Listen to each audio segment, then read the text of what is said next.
ركزوا معايا أوي يا أبطال في الفيديو ده لو سمحتوا. هنا الحمامة البيضة هتلاقوها رايحة على الطاجن اللي هو فيه بيضة واحدة بس، ومهتمة جدًا بإنها ترقد برضه عليها. مش كده بقى بس العجيب كمان إن الدكر برضه بيبادلها نفس الرقاد، الاتنين بيتناوبوا مع بعض بس على بيضة واحدة.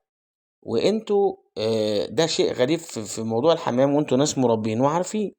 فأنتم لو خدتوا بالكم من الدكر وهو بيلم القش في الفيديو اللي فات، لو ترجعوا له تشوفوه وهو بيلم القش بمنقاره، أنا كده كنت منتظر بصراحة حدث سعيد لغاية الحدث ما حصل. وآدي البيضة التانية شرفت الحمد لله رب العالمين. لما تلاقوا الدكر مهتم أوي كده يا جماعة ومتابع جدا، اعرفوا إن الدنيا تمام أوي. آآ ادي البيضة التانية الحمد لله زي ما قلت لكم. ومن هنا يا باشا نبدأ نطمن ونعد مع بعض ان شاء الله 17 او 18 يوم بالكتير، وبإذن الله يشرف احلى زغلولين في الدنيا دي كلها. البيضة الاولى دايما بالنسبة للمربي بتكون امل، انما لازم يثبت بالحقيقة. والحقيقة بقى بتيجي من البيضة التانية بإذن الله أول زي ما كده.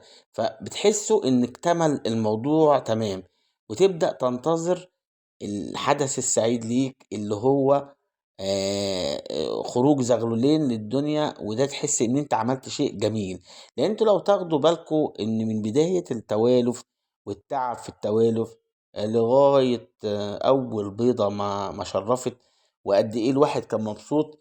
ولما برضو تابعت لحد لما البيضة التانية برضو شرفت، واديكوا شايفين اهو حتى الفيديو. برضو انا مش سايب لحظة الا موثقة، مش عشان بنعمل حاجات خارقة، لا. هو يا جماعة الغية مزاج. تربية الطيور دي، الغية دي تربية الطيور ده مزاج مش تجارة بالنسبة لي أنا. هي مزاج. فعشان كده الواحد بيكون مبسوط وكأنه زي طفل صغير. وبالذات غاوي الحمام اللي هو بيطلق عليه الغاوي بجد هو غاوي الحمام.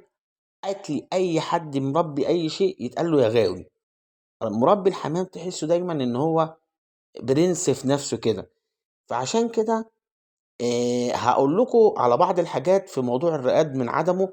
برضو شوية معلومات كده على قد معلوماتي يعني.